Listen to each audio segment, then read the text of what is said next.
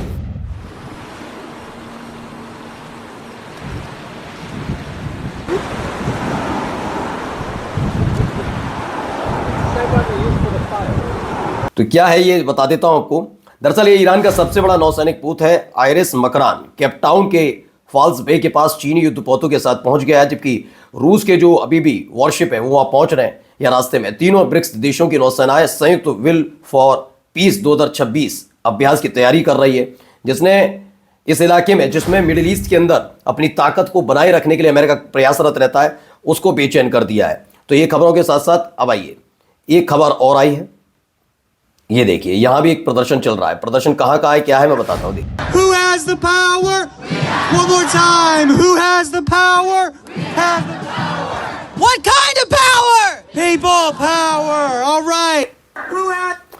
तो ये तस्वीर ईरान की नहीं है। प्रदर्शन का ये नजारा ईरान से नहीं बल्कि अमेरिका से है और डोनाल्ड ट्रंप की नीतियों के खिलाफ अब हो रहा है। जो ईरान में हो रहा था कुछ वैसी ही तर्ज पर अब हिंसा नहीं हो रही, लेकिन अमेरिका के अंदर भी लोग सड़क पर उतर आए और ये डोनाल्ड ट्रंप की नीतियों के खिलाफ नारेबाजी की जा रही है लगातार। ये देखिए, यहां पर भी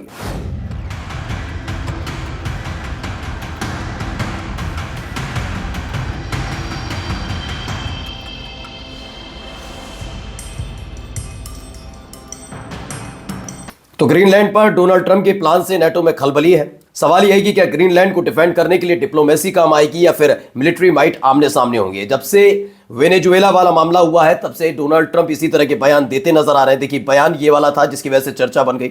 और अब देखिए Right now, we are going to do something on Greenland, whether they like it or not, because if we don't do it, Russia or China will take over Greenland, and we're not going to have Russia or China as a neighbor. Okay? तो इसमें Greenland पर Trump का बड़ा बयान है। अमेरिकी राष्ट्रपति Donald Trump ने कहा कि हम ग्रीनलैंड पर कुछ करने जा रहे हैं, चाहे वे चाहें या नहीं। अगर हमने ऐसा नहीं किया तो रशिया या चाइना ग्रीनलैंड पर कब्जा कर लेंगे और हम रूस या चीन को पड़ोसी नहीं बनने देंगे। ट्रंप ने कहा कि वे आसान तरीके से सौदा करना चाहेंगे, लेकिन अमेरिका अपने हितों से पीछे नहीं हटेगा। वेनेजुएला वाले मामले पर अगर बोल दिया जाता सख्ती से तो यह आदमी इतनी बड़ी बात नहीं बोलता, लेकिन जाते जाते देखिए और क्या क्या। If she gives you her Nobel Peace Prize, will that change your view about her running that country? Well, I have to speak to her. I mean, I'm going to have to speak to her. She might be involved in some aspect of it. I will have to speak to her. I think it's very nice that she wants to come in, and that's what I understand the reason is, because Norway is very embarrassed by. तो ये है Venezuela पर अघोषित कब्जा, उसके राष्ट्रपति और पत्नी का अपहरण, ईरान में हमला, ग्रीनलैंड पर कब्जे की तैयारी, अंतर्राष्ट्रीय कानूनों की धज्जियां उड़ाने वाला ये शख्स अभी भी नोबेल प्राइज को लेकर बेचैन है।